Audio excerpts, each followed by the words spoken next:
നമ്മുടെ റോ ആയിട്ടുള്ള കോറാലിനൻ സാരി. അപ്പൊ ഇതിന് ഇതുപോലെ വാക്സ് വെച്ചിട്ട് ബാട്ടിക്ക് പ്രിന്റ് ചെയ്യും, അതിനുശേഷം ഡൈ ചെയ്യും.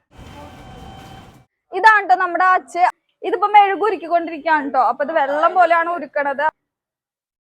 ബാട്ടിക് സാരിനെ ഏറ്റവും ബ്യൂട്ടിഫുൾ ആക്കണത് അതിന്റെ ക്രാക്കുകൾ തന്നെയാണ്. അടുത്ത പ്രോസസ്സ് എന്ന് പറയുന്നത് ഇത് ഡിറ്റർജന്റിൽ വാഷ് ചെയ്തിട്ട് തോരാൻ വേണ്ടി വെച്ചിരിക്കുകയാണ്. അപ്പൊ അത് പെട്ടെന്ന് കളർ പിടിക്കാൻ വേണ്ടിയിട്ടാണ് അങ്ങനെ ചെയ്യണത്.